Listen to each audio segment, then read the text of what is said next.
because I will shoot my final Netflix special tonight.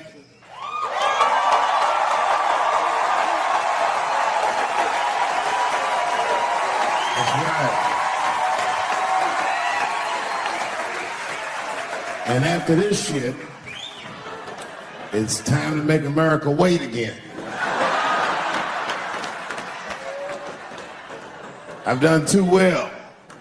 You know, if you black in show business and do too well, it's scary, nigga. Like, you gotta get the fuck out of the casino while the getting's good, while you're still winning.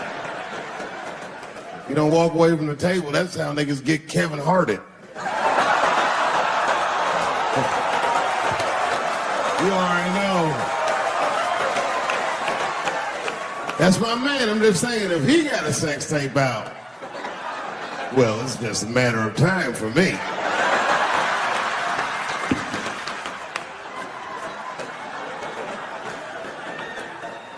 But you know why I be thinking sometimes I want to stop doing comedy?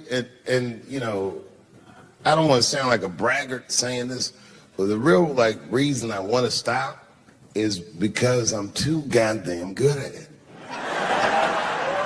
I'm dope, nigga. Like, no, I'm not even exaggerating. It's not exciting. Every night before I come out on stage, I'll be backstage like, I'm sure this is gonna go well. And it always does.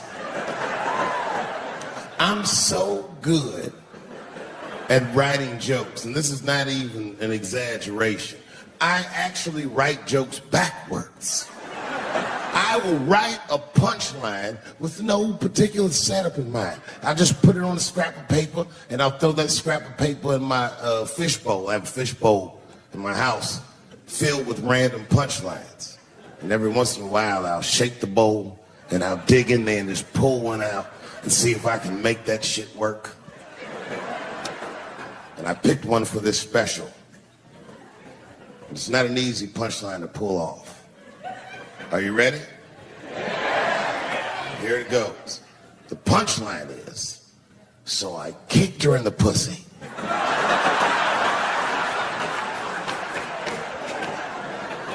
I haven't finished the joke yet.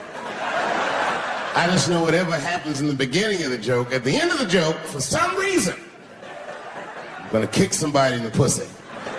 And it's going to be hilarious. And you know what's weird? I've always been this talented.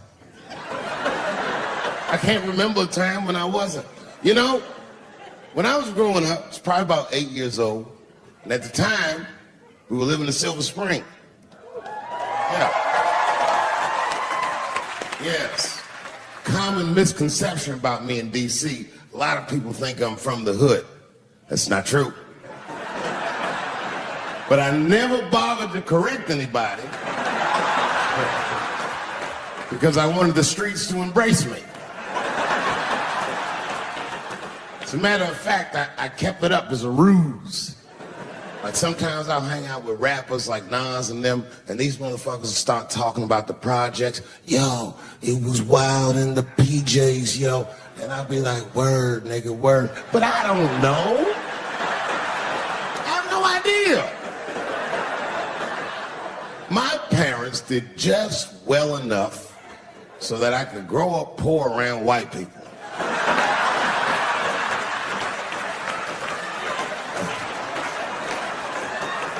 And to be honest, when Nas and them talk about the projects, nigga, I used to get jealous because it sounded fun. Everybody in the projects was poor, and that's fair. But if you were poor in Silver Spring, nigga, it felt like it was only happening to you. Nas does not know the pain of that first sleepover at a white friend's house. And you come back home on Sunday and just look at your parents like, y'all need to step your game up. Everything at Timmy's house works.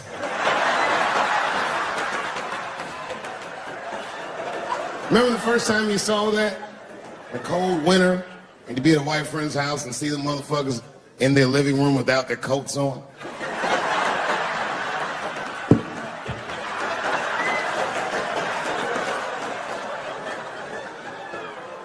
Timmy was one of my first white friends, like, in my life, man. Good dude, too. He moved to Silver Spring from Utah, of all places. I guess his family was affiliated with that Mormon church they got down there. And me and him used to hang out. And one day I was at his house, we were just hanging out, and Timmy says, Dave, why don't you stay for dinner tonight?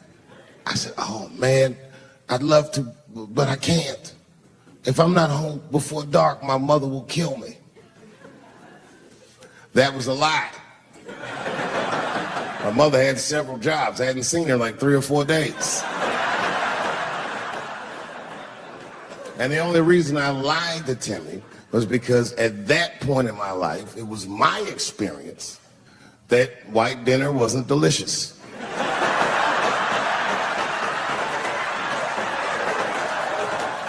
I'd rather go home and fry some bologna or some shit like that.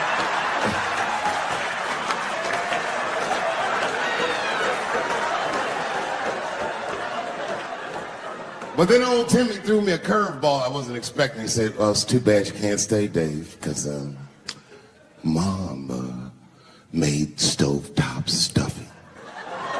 I said, what the fuck, stovetop? Well, hold on, nigga. Let me make some phone calls real quick.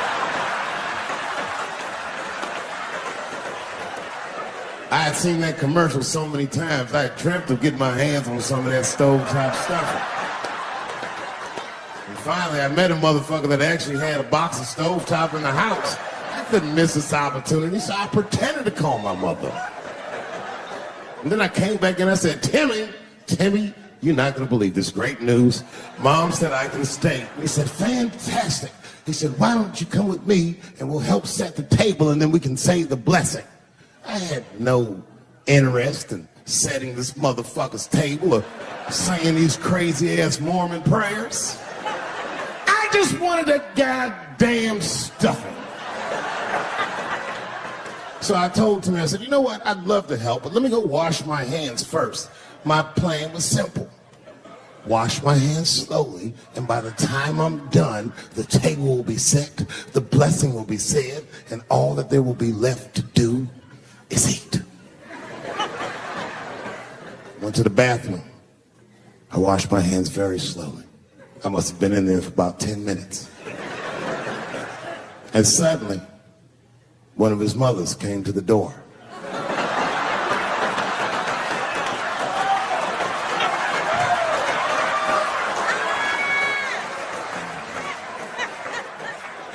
She was like, hi, David, right?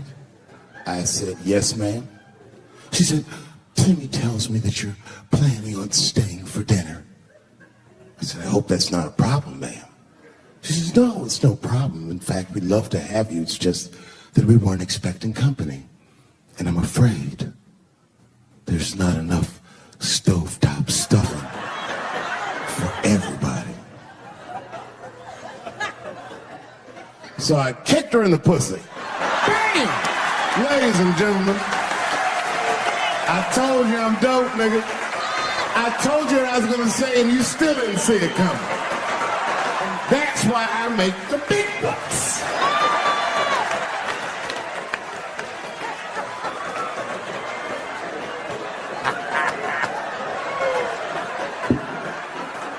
Oh my God. But there's a more important reason that I would stop doing comedy right now. And this reason is the real reason that's been percolating, and it really is the crowd, not you. I'm talking about the crowd on the big stage. It's too hard to entertain a country whose ears are so brittle. Motherfuckers are so sensitive, the whole country is turned into bitch-ass niggas.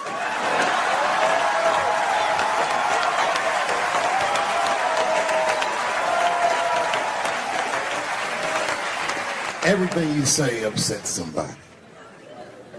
You know, I can remember when it all started. It was when I was doing Chappelle show. When I was doing Chappelle show, I used to do the show, and then on the weekends I do like concerts and shit like that. So I'm doing a concert, and there was a couple in the front row, beautiful couple. The wife was obviously Asian. You could see it in her face.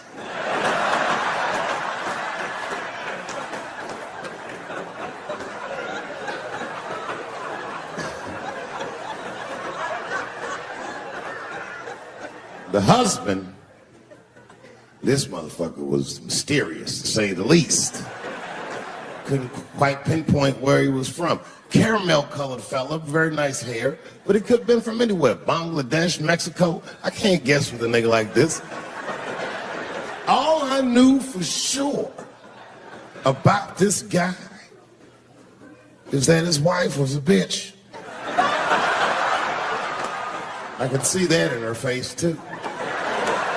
No, he was laughing and having a good time, and she was scowling at me at a goddamn comedy show. I couldn't figure it out. And then I realized at some point that she was pregnant, and I was smoking on stage. I said, oh my God, that's probably why she's mad. So I started to put my cigarette out, but then she hit me with one of them fake non-smoker calls. So I just kept smoking. I thought to myself, bitch, that babe will be fine. Relax.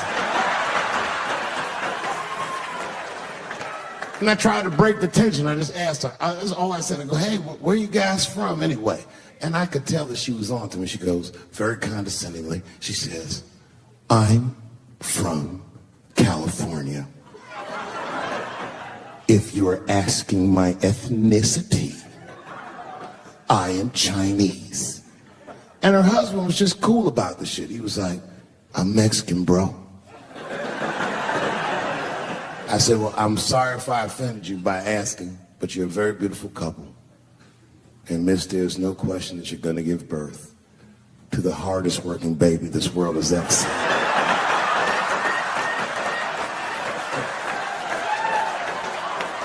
That's not a bad joke. She got very upset. She got up to leave immediately. But she didn't just leave. She had to take one last dig at me on the way out. I will never buy one of your fucking DVDs again, Dave Chappelle. I said, ma'am, with all due respect, Chinese people don't buy DVDs.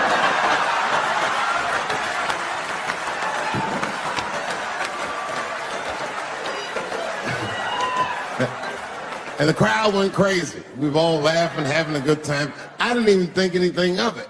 And then just 3 days later, this lady sends a fucking letter to my promoter telling him not to book me for shows anymore because I was, quote, racist, and I'm quoting her, insensitive to the nature of my interracial marriage. I was like, oh, word, bitch, I was.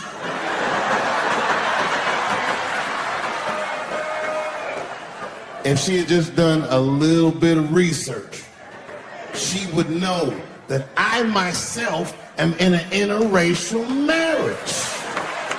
That's right. In fact, my wife is Asian too. Surprise, bitch, I'll see you on Thanksgiving.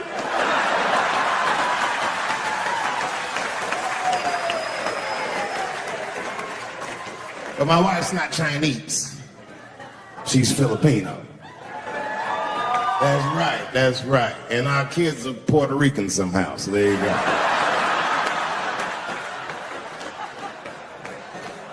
But I don't give a fuck about interracial marriage. In fact, you know what? My mother is half white. A lot of people don't know that. Well, all right, you were a little too excited, but okay. A lot of people don't believe me when I say that, but it's true. You can't tell looking at me, but if I grew my hair out, you would think you was at a fucking Cat Williams concert. My shit is beautiful. But motherfuckers are just taking it too far. I don't know why or how everybody got this goddamn sensitive. You know who hates me the most? The transgender community. Yo, yeah, these motherfuckers. I mean, I didn't realize how bad it was. These motherfuckers are really mad about that last Netflix special.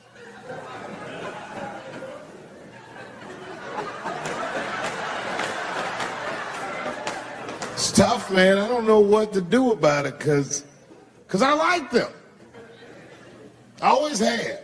Never had a problem with them. You know, just fucking around. As a matter of fact, I think I make fun of everybody, and I mean, as a group of people, they have to admit it's kind of fucking hilarious, man. I'm sorry, bro. It's like, I've never seen somebody in such a hilarious predicament not have a sense of humor about it. They're born feeling like there's something other than they're born as, and that's kind of funny, you know? I mean, it's funny if it's not happening to you. It's like that white black bitch that's in the news all the time. Rachel Dozer. She always says that. She's a white woman, but then she dressed up like a nigga and shot her way up to the very top of blackness. And I always wanted to meet her just so I could understand. I just wanted to like have dinner with her so I could just look in her eyes and call her a nigger to her face.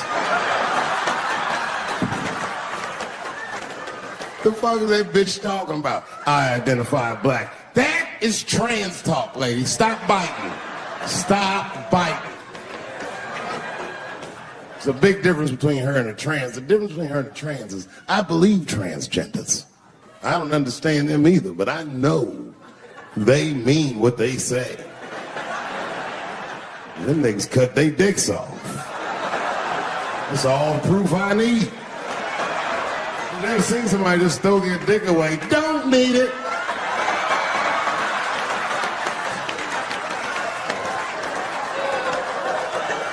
I don't understand, but I believe you and I support your decision, motherfucker. How far is Rachel willing to go?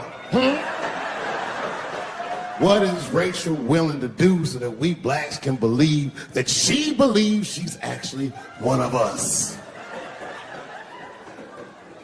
Bitch, are you willing to put a lien on your house so that you can invest in a mixtape that probably won't work out?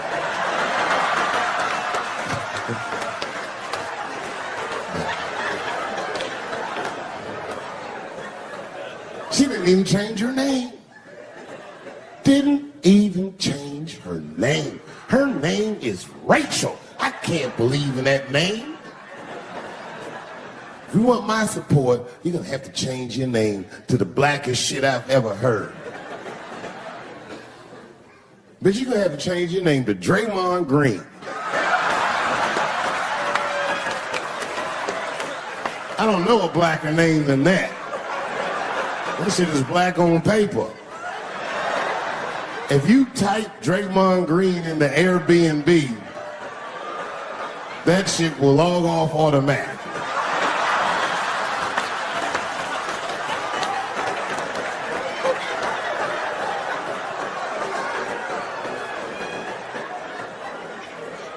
And people get mad, bro. People get mad about everything I say. I was doing a show. I was in Portland, Oregon.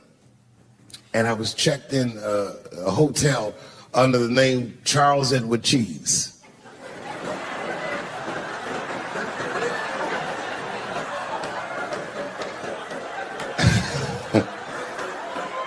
I came back to my room late at night, and there was a note. It was like a letter on my desk. It was addressed to Mr. Cheese.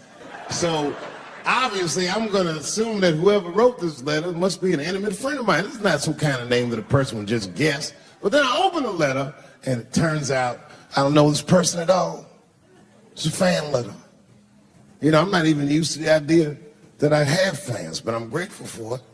And even though I'm grateful for fans, I don't read those letters.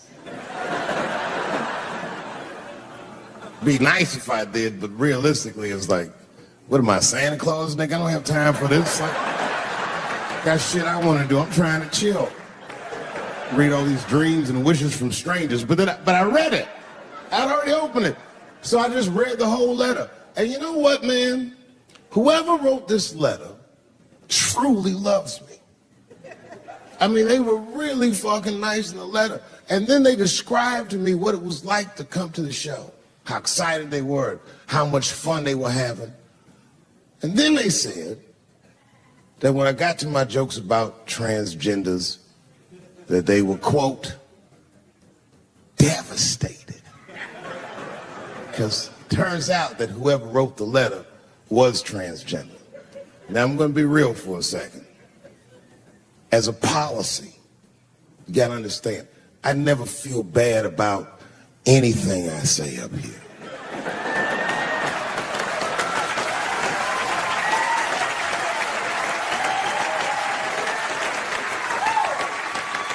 And I would never admit this to you if I hadn't locked your phones up.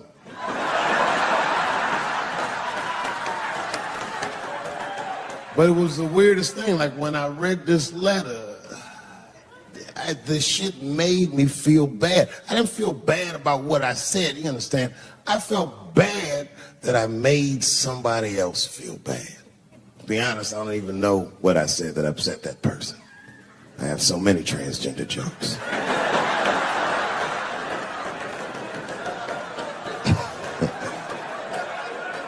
But I feel like it was probably this joke I'm about to tell you right now. And it's not even that bad of a joke. It's a true joke. I mean, it's not true, but I had read in the paper that Caitlyn Jenner was contemplating posing nude in an upcoming issue of Sports Illustrated. And I know it's not politically correct to say these things, so I just figured, fuck it, I'll say it for everybody else. Yuck.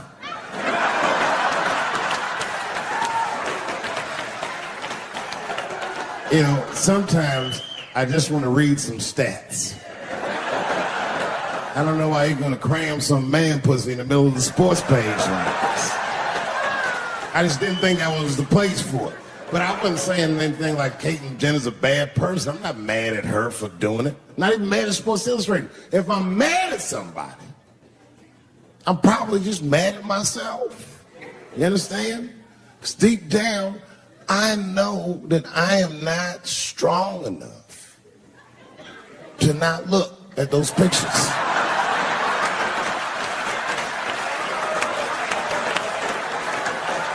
And I don't think I'm ready to see what she's trying to show me.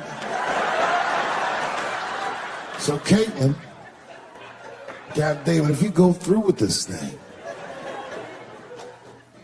bitch, you better go hard or go home. I want you to go all the way. Hustler style. Do you know what hustler style means, miss? That means spread the lips.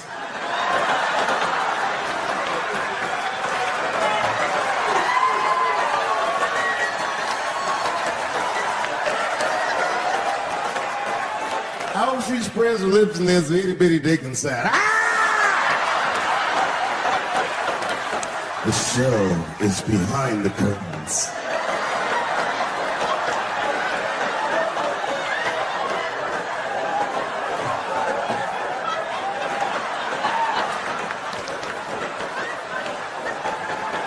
What I said that upset that person.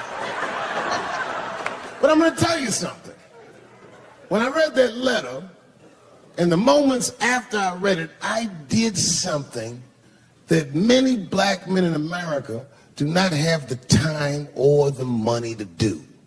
I thought about how I felt.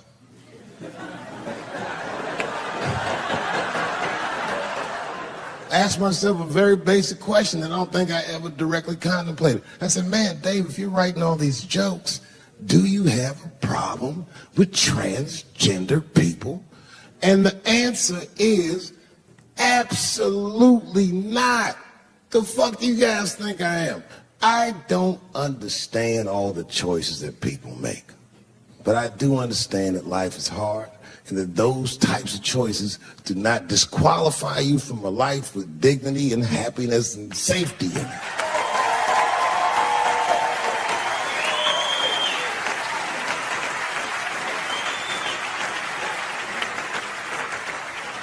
But if I'm honest,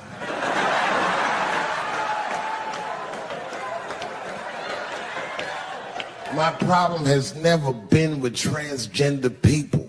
My problem has always been with the dialogue about transgender people. I just feel like these things should not be discussed in front of the blacks. It's fucking insulting, all this talk about how these people feel inside. Since when has America given a fuck how any of us feel inside?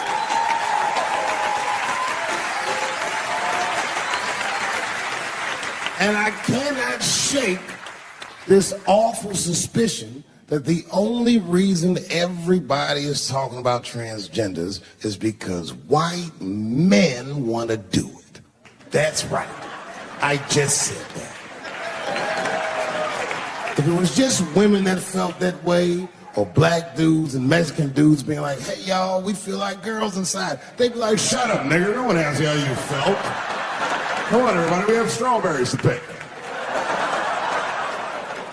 It reeks of white privilege. You never asked yourself why it was easier for Bruce Jenner to change his gender than it was for Cassius Clay to change his fucking name?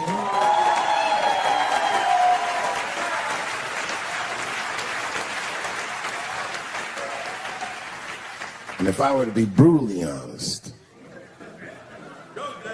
the only reason I ever been mad at the transgender community is because I was at a club in LA and danced with one of these niggas for 6 songs straight. I had no idea. And then the lights came up and I saw them knuckles. I said, oh no! And everybody was laughing at me. Ah, world star. I said, why didn't you say anything? Then I heard that sultry voice. I didn't say anything, Dave Chappelle, because I was having a wonderful time. And I wasn't sure how you'd feel about it. I said, you knew how I'd feel. And she said, I'm going home. I don't want any trouble from you. I said, home, it's only 2 songs left. I mean, we might as well finish the night.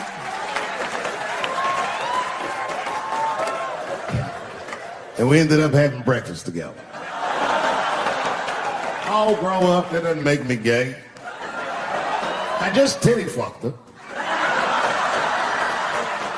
His titties are as real as any titties in their life. It's 2 o'clock in the morning. I was just borrowing a little friction from a stranger. Whoops!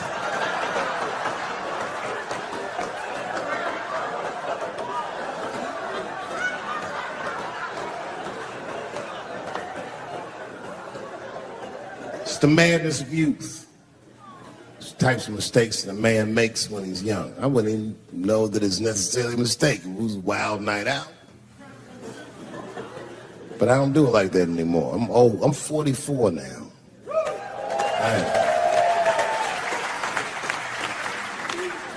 It's the first time in my life I've ever started to physically feel my age.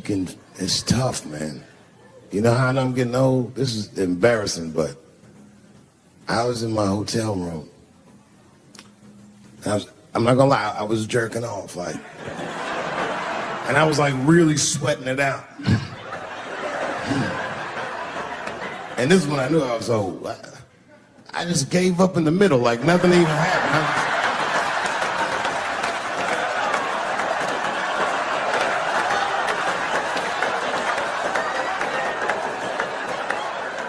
I don't like looking at my dick anymore.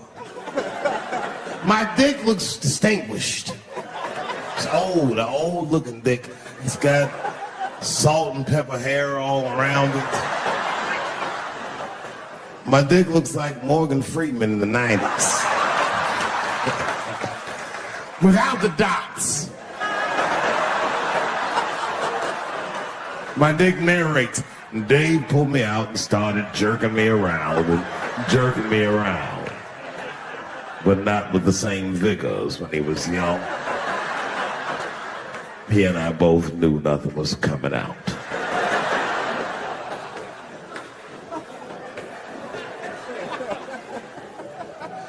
I see my age in my children. I came home from the road, this is not long ago. I've been gone for, if you can picture, I was gone for weeks and weeks. And when I came back, nobody was home. Now, one person in my family thought that maybe I'd like to see them when I got back. Like, they knew when I was coming back, but they just weren't home. And that shit was a wake-up call. You know, like when my kids were little and the tour bus would pull up to the house, these motherfuckers would spill out. Dad is home, hooray! And they'd hug me and kiss me, and then as the years went on, they'd get less interesting. Hey everybody, look, it's Mr. Promises back from the road.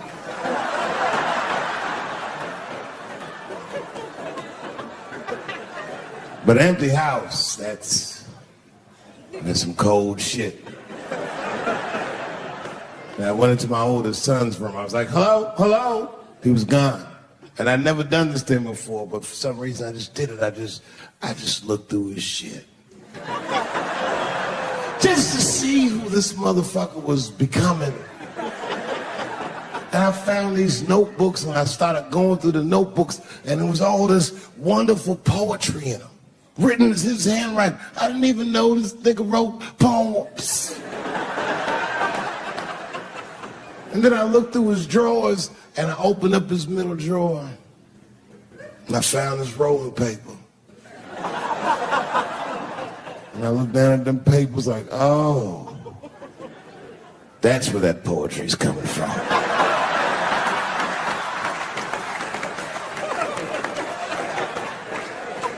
And that shit broke my heart. I mean, I smoked weed, but I mourned my son's innocence. And I cried a little bit.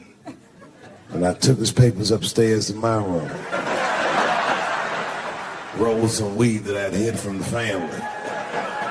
And I got really high. And then I got paranoid. So I put his papers back how I found them. So he wouldn't know what I was up to. This nigga won't even know that happened until he sees the special. Yeah, nigga, I found your papers. He's a cold motherfucker. Let me tell you, this kid is only 16 years old. Listen to what he did to me. This motherfucker calls me up in the middle of the night. It was 1 o'clock in the morning. He goes, Dad, don't be mad. I knew something was terribly wrong. I said, what's going on? He said, listen, I'm fine. And don't forget, you told me to do this. I'm at a party, and my designated driver had too much to drink. And me and my friends need you to come pick us up. I said, Jesus Christ, it's 1 o'clock in the morning, nigga. I am shit-faced.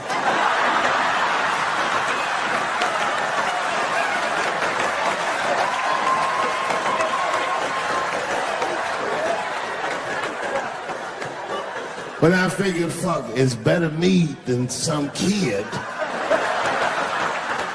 I might as well roll the dice and go pick my nigga up. I said, all right, I'm coming to get you. Just give me the address and I'll be right there. And then he gave me the address and I was shocked. I said, son, you are not gonna believe this, but I'm at the same party, nigga.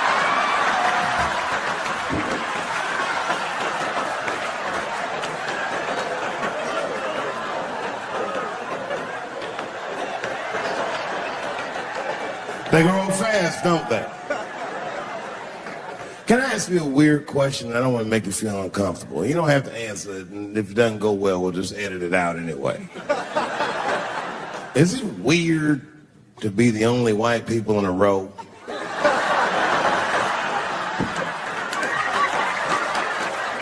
Is it weird? I mean, to be honest, does it feel strange? Are you worried at all?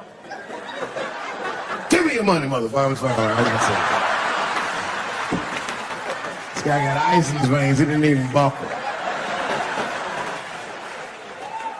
You know, like many black men my age, the first time I voted was 8 years ago.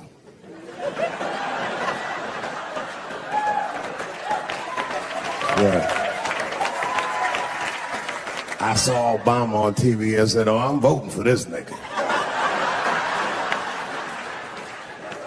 I remember the day I voted for Obama. I voted in Ohio, and my vote matters in Ohio. Ohio is a battleground state, but when I pulled up to the polls, all the soldiers were in line. There were so many black people in that goddamn line, I didn't even know it was a polls. I thought it was a check cashing place.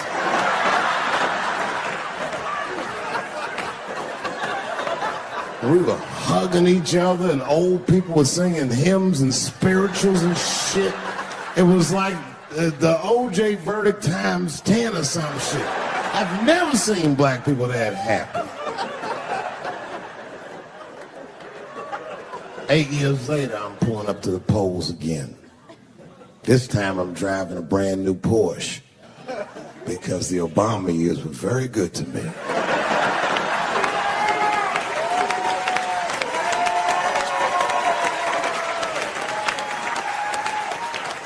I was early voting, and when I parked my car, I figured out something that it would take the rest of the country another week to figure out. I understood that Donald Trump was going to be our next president, because in Ohio, unlike D.C., you could see the results in the parking lot. Saw all these goddamn pickup trucks and tractors and shit.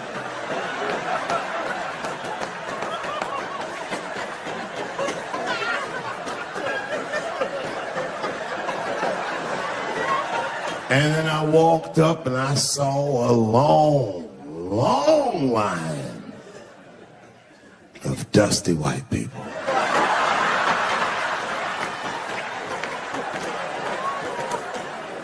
Yes, ladies and gentlemen, these were the poor whites. I must tell you, I've never had a problem with white people ever in my life.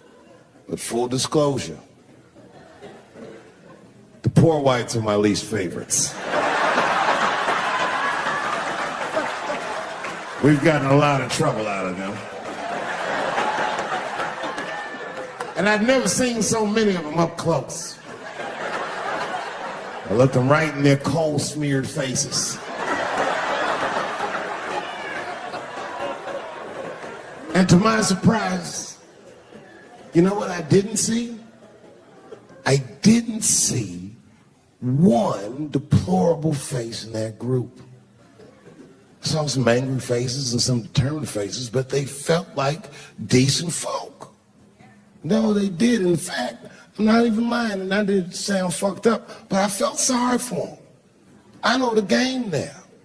I know that rich white people call poor white people trash. And the only reason I know that is because I made so much money last year, the rich whites told me they say it at a cocktail party.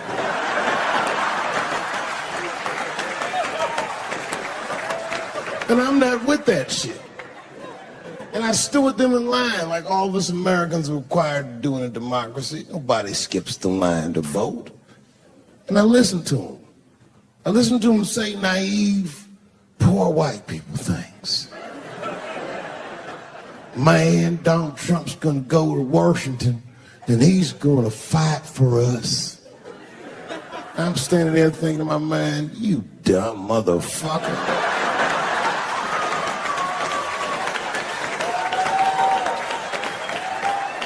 You are poor. He's fighting for me.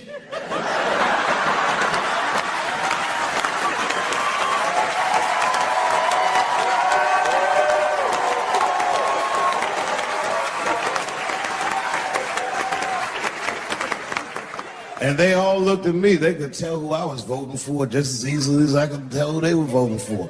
But do you guys know what we all had in common?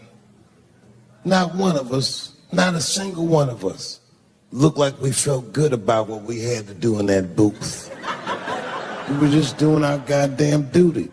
Yes, I voted for Hillary Clinton. Of course I did. I voted for her because I liked what she said vastly better than I liked what he said. But to be honest with you, at that point, that shit was like watching Darth Vader do the I Have a Dream speech. That bitch is mean as hell. She'd already Karate Kid swept Bernie Sanders' legs from underneath him. Boy, it was hard voting for that shit. But it was the lesser of the evils. I know you were a Clinton supporter, Miss I. I'm sorry to say like that. It didn't feel bad voting for her, but it didn't feel as good as it should have.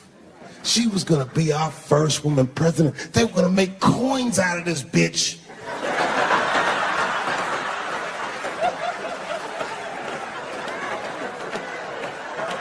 And somehow she just missed the dunk. Of course she should have beat him. Of course she should have beat him. You know what voting for her felt like? It was bittersweet. It felt like I was lucky enough to eat Halle Berry's pussy. And whilst I was doing so, she fucking farted in my face, man.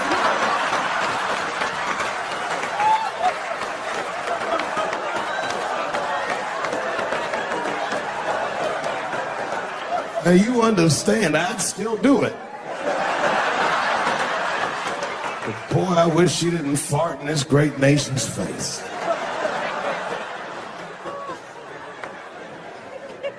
I voted that day, and then that same day I flew to New York City.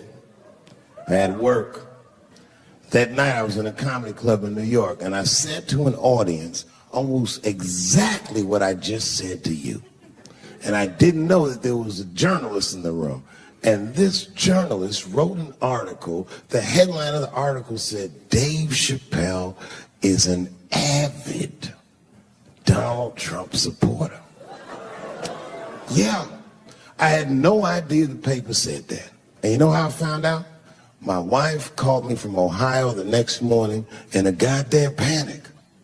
David, what the fuck is going on in New York?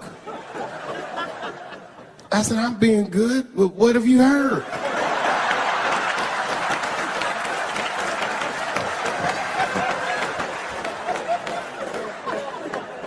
And my wife said, the paper is saying that you're a Donald Trump supporter. I was like, whew.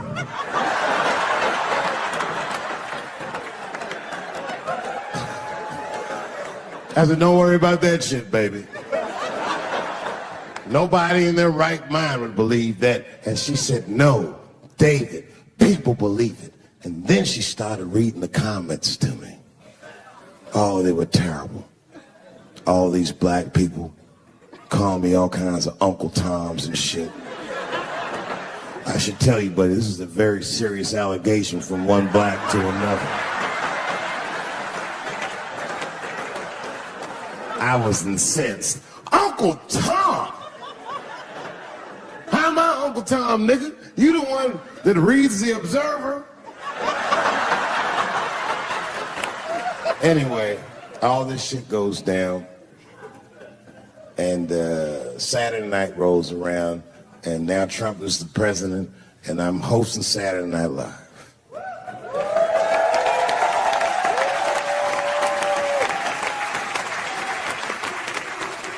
And I didn't really prepare my monologue, I just kind of winged it. And at the end of the monologue, I don't even remember what I said. I said something like, fuck it, we're historically disenfranchised, and we're gonna give him, something about we're gonna give him a chance if he gives us a chance. I don't know what I said, but whatever I said, I really wish I didn't say that shit. It was not worth the trouble. Now I walk into the barbershop, and all the black people just be looking at me like, yo, Dave, what's up with your boy? Yo, nigga, yo! not my boy. Because I don't care if you're a Republican or Democrat, if you support him or not, any objective person is going to have to admit that this motherfucker is having a terrible go of it.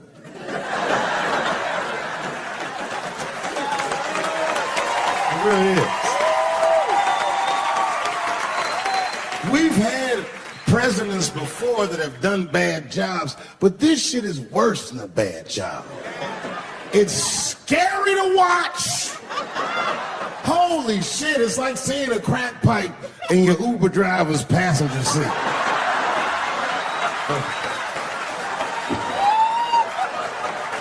The fuck is wrong with this guy? Yo, he is lunching, nigga. I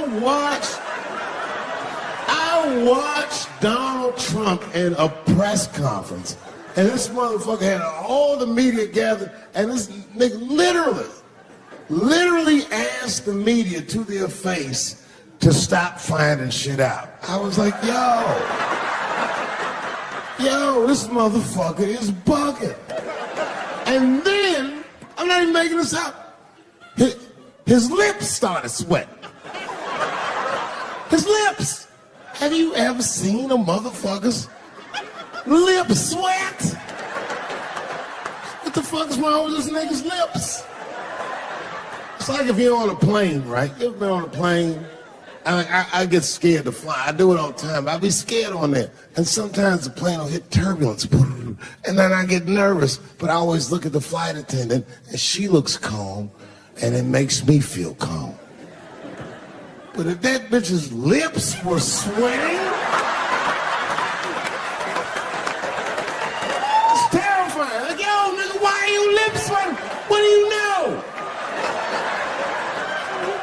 And then, I'm not even making this shit up. This motherfucker grabbed the pole and he goes, you don't know how scary the things I read in my briefings are. And I was like, holy shit, man. You ain't supposed to tell us that, bro.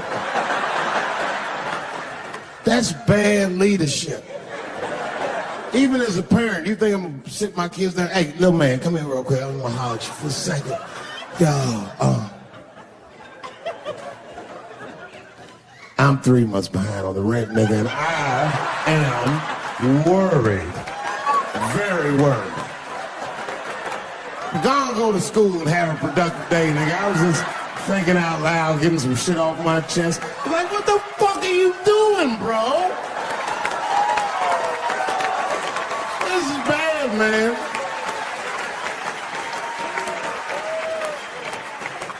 Jesus Christ. All this motherfucker's ideas sound like high people ideas. Like he doesn't think these things through before he tells us. He just tells us what he's thinking as soon as it occurs to him. This shit sounds nuts. I'm gonna go to China and I'm gonna get those jobs from China and bring them back here to America. For what, nigga? So iPhones can be $9,000? Leave that job in China where it belongs. None of us want to work that hard. What the fuck is he thinking? I want to wear Nikes. I don't want to make them shits. What the fuck are you doing? Stop trying to give us Chinese jobs. I am going to bring back coal. Coal? I'm not even exaggerating. I have never in my life even seen a fucking lump of coal.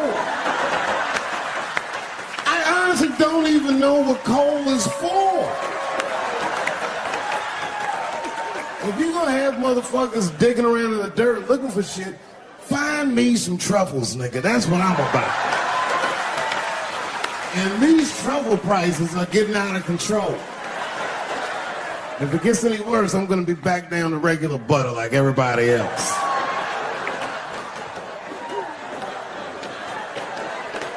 Terrible, terrible job. This motherfucker hit North Korea with rap battle threats. Fire and fury, like, yo! Yo, what are you doing?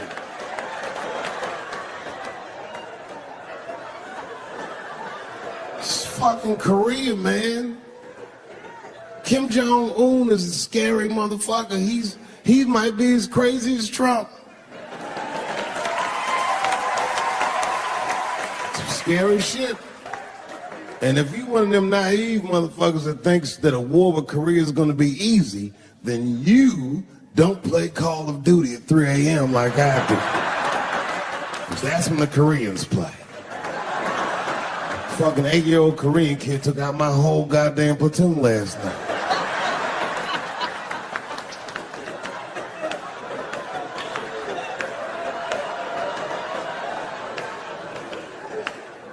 I've never seen somebody in an office so high with the most just basic fucking solutions. Like, you know, we should not let any more Muslims in the country till we can figure out what's going on. Did he just say, figure out what's going on? Who doesn't know how to do basic math? Let's count it out, okay? There's been 17 mass shootings in the United States. 4 of them were done by Muslims.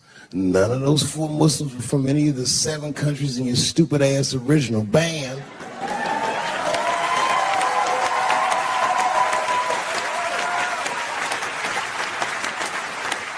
And since he brought it up, the other 13 shootings were done by the Tiki Torch Whites.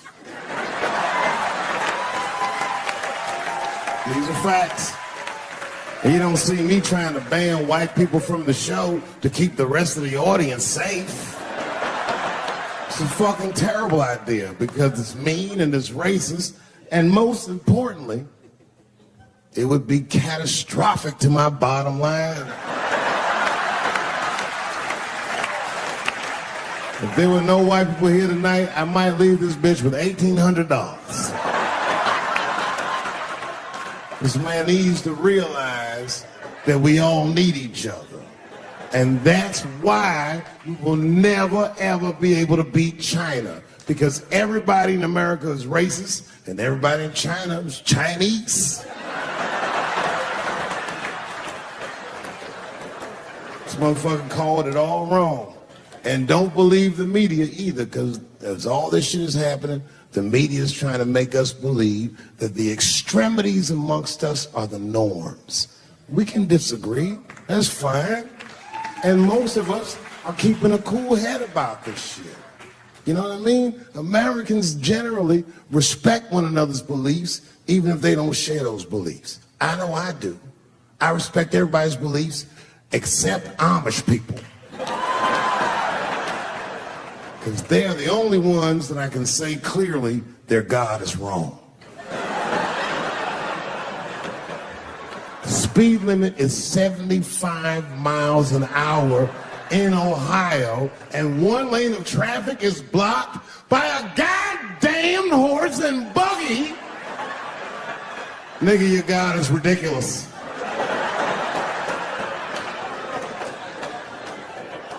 All the Amish people around my way know me too. Not from television, obviously. They know me from the streets. Because when I see them horse and buggies, I'll pull the Porsche over and talk to them. Ezekiel, are you sure that God doesn't want you to have any of this technology or this energy? Huh? Huh? I can't hear you, nigga. Let me turn this air conditioner off. What did you say? And the niggas be like, get away from me, ye. Ye tried to tempt me like the devil. Devil? Nah, bro. I'm trying to put you on to the game, Zeke. It's a big world out here, nigga. I just went 25 miles in 30 minutes. That's a day's journey for you. You don't even know what the weather's gonna be tomorrow, do you? I do. You don't even know that there's a valuable Pokemon right on your shoulder. Ta-ta! Then I drive away. Huh? Oh, my vape pen? You want to hit my vape pen? Oh, sorry, nigga. I'm trying not to get herpes. My bad. I've been playing cat and mouse with herpes for 30 years now, but every night I go to the club, I'll be like, not tonight, herpes.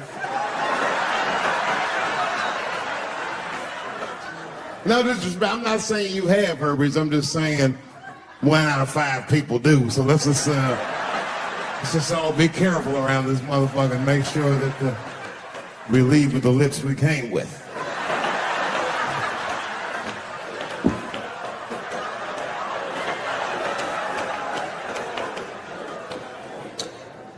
Sometimes I think that the media is hard on Trump. Because I'll see shit that they get on him about that doesn't seem bad to me. And they got on Trump about not staying in the White House enough. Who gives a fuck? This motherfucker was rich. Used to shit in the gold toilet. It's true. I don't know if you've ever been to the White House. It looks like a very nice place to work, but I wouldn't want to live in that Scooby-Doo ass house either. This shit's terrifying looking. Imagine you trying to jerk off in the crib and Abraham Lincoln's just looking at you like...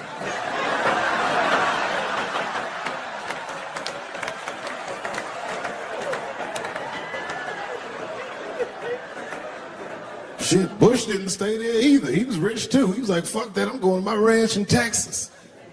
Obama was the first motherfucker to move into the White House like, this is a nice place. Look at this rug.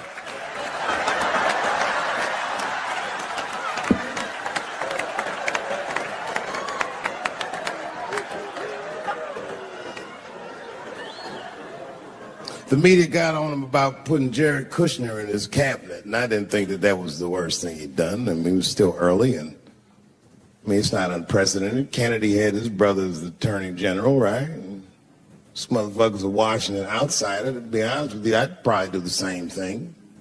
As a matter of fact, I do. You think I go to a Hollywood meeting with all them white folks by myself? I bring my nigga Mac Mittens from the streets. I don't even know his real name. Everybody just calls him Mac Mittens. But I know he's not qualified to even listen to these meetings, but this motherfucker just makes me feel good. And all the white people look at me like, Dave, do you mind asking your friend Mac Mittens to excuse us so that we can talk business? And I say, fuck that.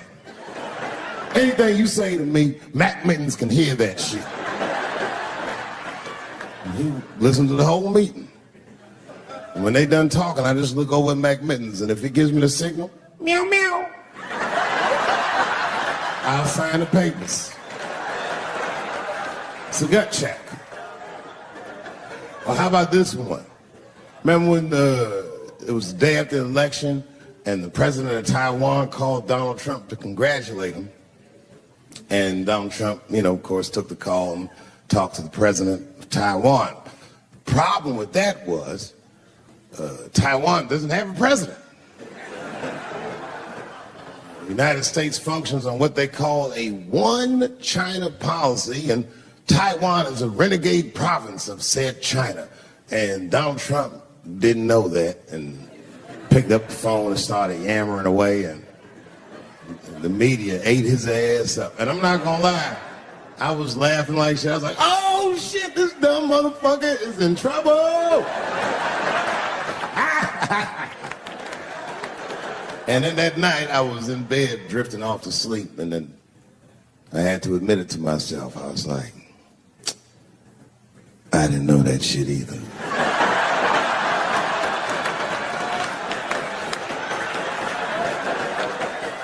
And then I realized the media got the story wrong. The story wasn't that Donald Trump took the call.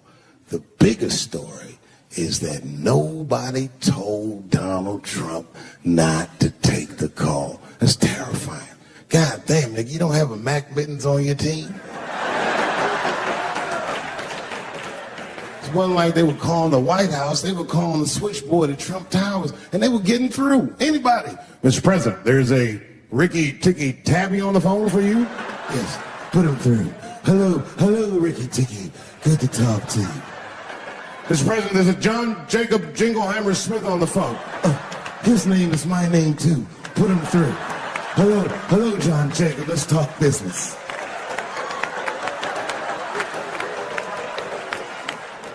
How many people in this room are not originally from the United States? A round of applause. Where are you from, bro? You're right there. You're from Iraq? Ew. I was fucking around. How long have you been here in the country? 23 years? Are you a citizen yet? You are? Congratulations, nigga. Congratulations. Well, welcome to this great land. You know, I'm going to give you a history lesson because I'm sure this wasn't on your entry exam. But every naturalized American has heard something about what I'm about to tell you. The picture is the early 50s in the United States.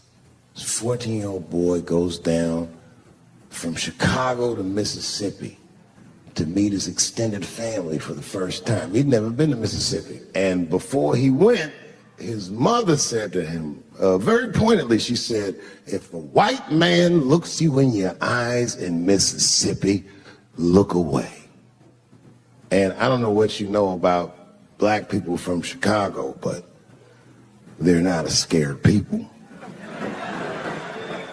Legend has it, he was in front of a convenience store, hanging out with his cousins, having a good time, and a white woman walked out of the store, and he thought she was pretty, and he said, bye, baby, not realizing that he had just made a fatal mistake.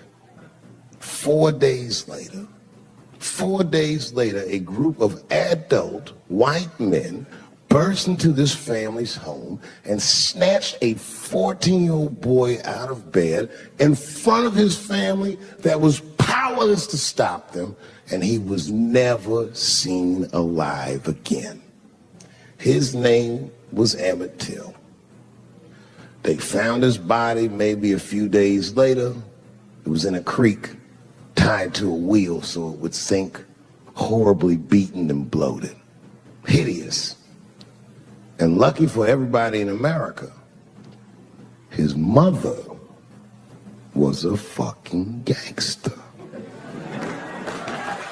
She was.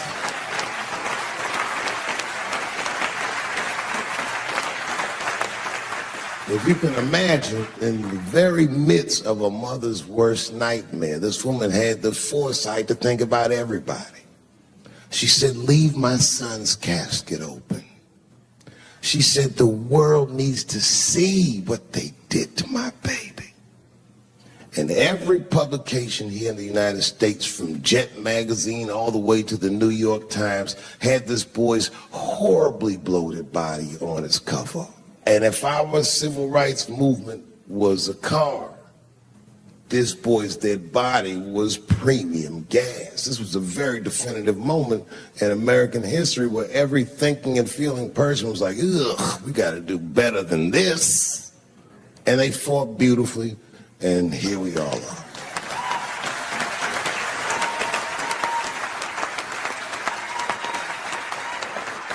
And the reason that I bring that up tonight and why it's relevant now is because less than a year ago, the woman that he allegedly whistled at admitted on her deathbed that she lied in her court testimony.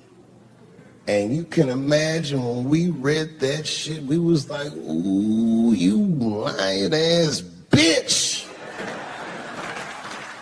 I was furious. That was my initial reaction. And initial reactions that we all learned as we get older are often wrong or more often incomplete.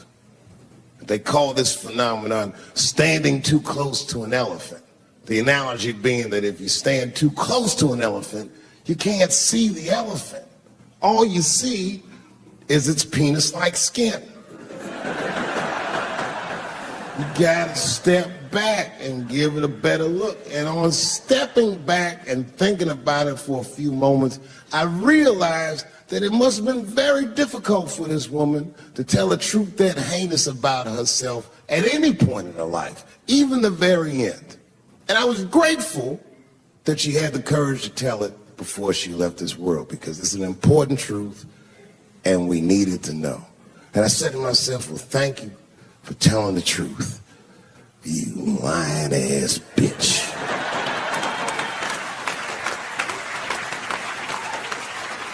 And then time goes on, and then after time, you can kind of see the whole elephant. And it's humbling, because you realize that this woman lied, and that lie caused the murder. But that murder set in motion a sequence of events that made my wonderful life possible, that made this very night possible. How could this be that this lie could make the world a better place? It's maddening. And that's how I feel about this president. I feel like this motherfucker might be the lie that saves us all. Because I have never felt more American than when we all hate on this motherfucker together. Jesus Christ. It's good. And when ruined my comedy dreams. Word. Well, then I dare say, madam, you may have never had a dream. Come on, man, that's a brittle spirit. That is a brittle ass spirit, nigga. That shit is too much. This is a grown ass woman. You know what this shit is like? It's like COINTELPRO. You know what that is? It's a program that the FBI had on the J. Edgar Hoover. In this program, one of the many things they did was they would track the sexual habits of anyone they considered an enemy of the state. It was a lip button. That's why they got all these fucking sex tapes with Martin Luther King fucking bitches. But lucky for us, he actually had a dream. You think if Louis C.K. jerked off in front of Dr. King, he'd be like, I can't continue this movement. I'm sorry, but the freedom of black people must be stopped. I didn't know this nigga was gonna pull his dick out and jerk off like this. I just thought we were gonna get a couple of drinks and chill. Show business is just harder than that. Them women sounding like, I hate to say it, y'all, they sound weak. I know it sounds fucked up, I'm not supposed to say that, but one of these ladies was like, Louis C.K. was masturbating while I was on the phone with him. Bitch, you don't know how to hang up a phone?